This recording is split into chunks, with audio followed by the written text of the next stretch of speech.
Welcome to Banana Island. Ito naman yung second stop namin sa Island Escapade. So dito kami magla-lunch. So kung mapapansin nyo, sobrang blue ng tubig. Talagang ano. Tapos ito, may mga higaan. Tapos may mga lamesa din, cabin. Maano dito, malilim. Malalaki yung mga puno eh. Tapos parang bakawan to. Pero hindi to para lang siya. Pero maganda dito kasi nga malilim. Kasi di ba pag kayong buko ng nyog, hindi man siya ganun kalilim eh.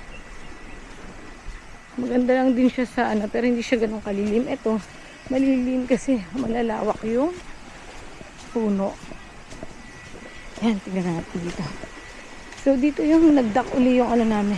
Grabe, nakikita niyo yung yung transition ng tubig, di ba?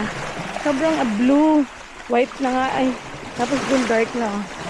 So, ito na naman yung aming bangka. So, yan. Binababa yung mga pagkain. So, dito, ito yung doon kami kakain niya, may mga nakaupo. So, ikot lang tayo dito para mas ma-appreciate natin yung buong isla. So, yan, oh. Grabe. Kaganda, ah. Nakalaban mo nga lang din talaga sa ganito.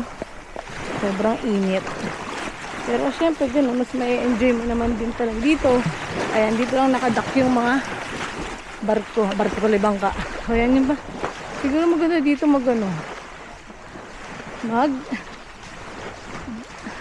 overnight. So yan, ang dami.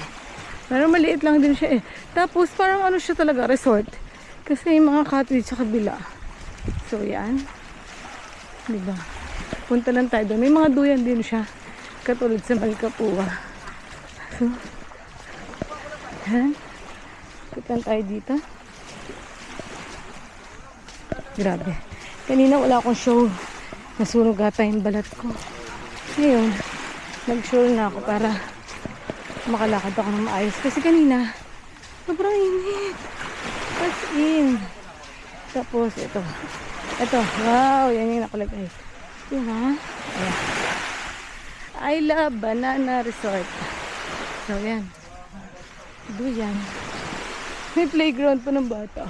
Madaming hammock dito ah. Maganda oh. Ayan. Pwede ba yung higa-higa? Ah. Pwede na. Ito naman, may mga duyan din sila. So, ito. Lakad tayo dito. Para ma-appreciate natin yung kagandahan ng kalikasan. Pero grabe ang ganda. Maganda rin talaga yung maganda rin nga talaga ang Palawan, in fairness. Kasi dito yun, mga cottage ko doon. Ikot na tayo. So pwede nga dito mag overnight. Kasi parang may ito yung mga pang ano siguro, kung mag-overnight kayo, diyan kayo pwede mag-stay. Diba? Ang galing. Tapos ito na siya. Ito na yung mag-greeny. Pero mukhang uulan dun sa kabilang side. Pero tignan nyo na. Hingal na ako. May ibon! Kasi ito pa, may mga cabin dito. Parang mga bagong gawa pa to eh. Oh. Siguro maganda to. Tapos tagal lang din nila ng pool.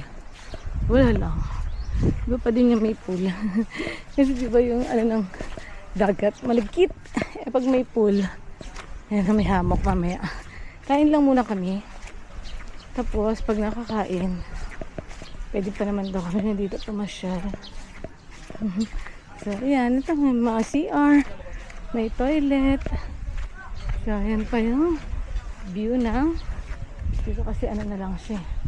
Ayan, kumakain na ata sila. Ibidyohan ko lang din yung pagkain.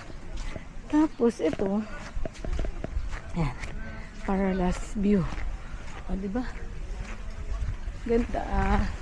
pa.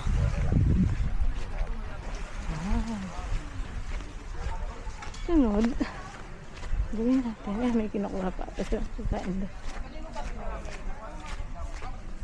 So dito. Ito siya. Ayan yung itsura niya. Yung pala yung CR. So yan.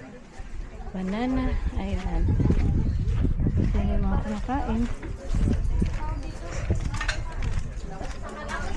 Ay.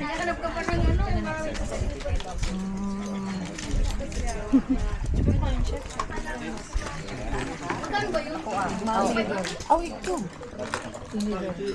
Name Mary. Another. Young Mary.